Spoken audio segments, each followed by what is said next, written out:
നാടിനെ നടുക്കിയ ഡോക്ടർ വന്ദനാദാസ് കൊലക്കേസിൽ ശിക്ഷാവിധി ശനിയാഴ്ച. വിധിയിന്മേലുള്ള വാദം കൊല്ലം അഡീഷണൽ സെഷൻസ് കോടതിയിൽ പൂർത്തിയായി. അപൂർവങ്ങളിൽ അപൂർവമായ കേസാണെന്ന് കോടതി നിരീക്ഷിച്ചു. പ്രതി സന്ദീപ് ബോധപൂർവം ചെയ്തത് അല്ലെന്ന് പ്രതിഭാഗം കോടതിയിൽ വാദിച്ചു. പരമാവധി ശിക്ഷ നൽകണമെന്ന് പ്രോസിക്യൂഷൻ ആവശ്യപ്പെട്ടു. താൻ മനഃപൂർവ്വമായി ചെയ്ത കൊലപാതകമല്ല ഇതെന്നും മറ്റുമുള്ള അവകാശവാദങ്ങളാണ് കോടതിയിൽ നേരിട്ട് ഉന്നയിച്ചിട്ടുള്ളത്. ഈ കേസിൽ മുറിവേൽപ്പിക്കുകയോ അല്ലെങ്കിൽ പരിക്കേൽപ്പിക്കുകയോ ചെയ്തിട്ടുള്ള എല്ലാ ആളുകളും പ്രതിയെ സഹായിക്കുവാനായി ആ സ്ഥലത്ത് എത്തിയവരാണ് എന്നുള്ളത് കൊണ്ട് തന്നെ ഇത് അപൂർവമായ കേസുകളെ ആണെന്നുള്ളത് കൊണ്ട് തന്നെ പരമാവധി ശിക്ഷ പ്രതിക്ക് നൽകണം എന്നുള്ള വാദമാണ് പ്രോസിക്യൂഷൻ ഉയർത്തിയത്.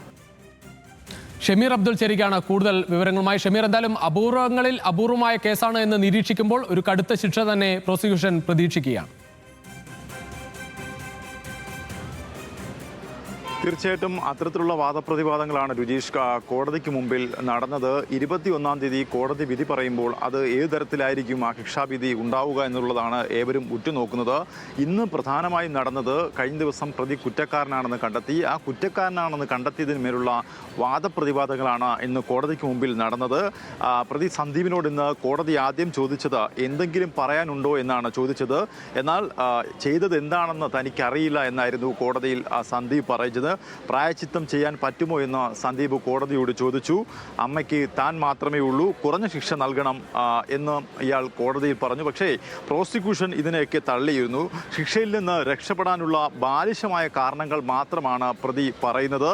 പശ്ചാത്തലത്തിൻ്റെ ഒരു കണിക പോലും പ്രതിയിൽ നിന്നും ഉണ്ടായിട്ടില്ല.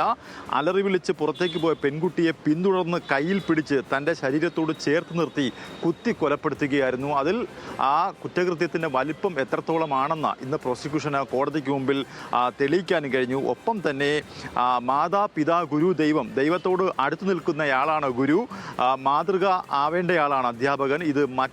ഇത് മറ്റൊരാൾ ആവർത്തിക്കപ്പെടാൻ പാടില്ല. അതായത് ഒരു അധ്യാപകനാണ് ഇത്തരത്തിൽ ഈ ഒരു ക്രൂര കൊലപാതകം നടത്തിയത്. അപ്പോൾ ദൈവസ്ഥാനത്ത് നിൽക്കുന്ന ഒരാൾ ഇത്തരത്തിലൊരു കൊലപാതകം ചെയ്തതിൽ അത് അംഗീകരിക്കാൻ കഴിയില്ല. അതുകൊണ്ട് മാതൃകാപരമായ ശിക്ഷ, റയറസ്റ്റ് ഓഫ് റയറസ്റ്റായി ഈ കോടതി ഈ കേസിനെ കാണണമെന്നും പ്രോസിക്യൂഷൻ കോടതിക്ക് മുമ്പിൽ പറഞ്ഞു.